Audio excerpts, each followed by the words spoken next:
everyone, welcome back to Mr. Tech Focus, and today I'll be diving into my top 5 tips for Android users to help multitask their everyday lives.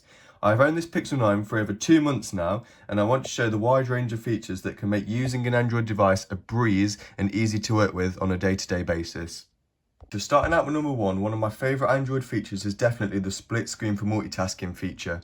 It's pretty simple to enable as long as you have 2 apps open already. You have to scroll up like that. You have to press play store, well, any app you use really. You have to hold down there, split screen, and then select the other app, just tap on it like that. And then very quickly, you can open the 2 apps. It's great, it still works at the 120 Hz refresh rate. It's as responsive as the phone will be at every day. It scrolls and it works amazingly. Moving on to number 2, another one of my favourite Android features is definitely the battery share feature that you can do on most Android devices.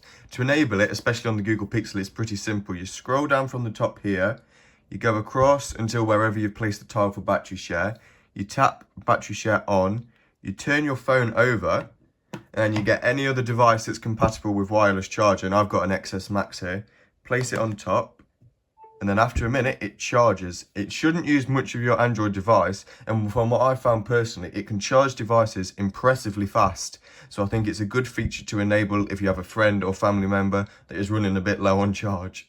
So quickly moving on to number 3, another one of my favourite features for Android devices is definitely the Gemini integration. Well, especially for Google, but now it's being rolled out on many Samsungs above the S21, I believe. So one of my favourite features is definitely the integration with the calendar app. So for example, if I press and hold Gemini, press that, ask about the screen, and then I say, put this into my calendar. So now it's going to put the dates for the Premier League into my calendar. So I'll remember it, it'll come up before the day begins.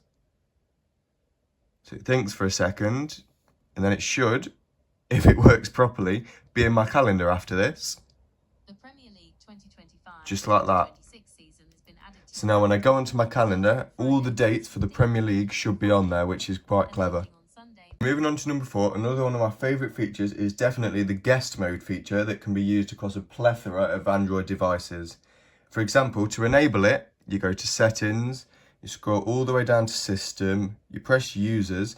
First of all, you need to make sure user switch is turned on, and you press add user. Then you can, next. Add the name if you want to, but if it's temporary, I wouldn't recommend it.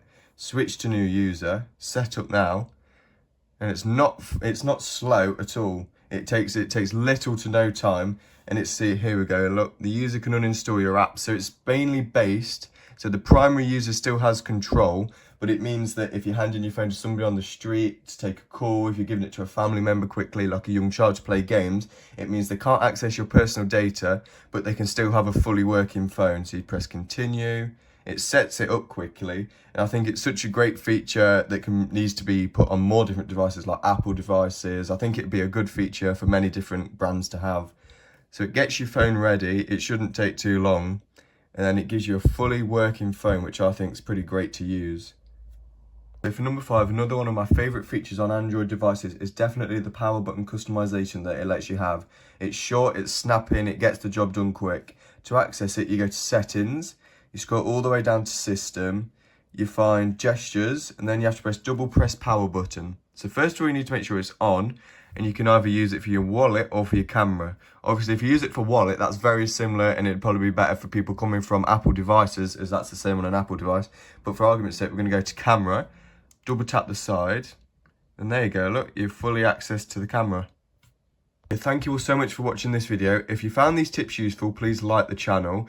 If you want to watch more content like this, please subscribe, as I'll be releasing more content soon. Thank you.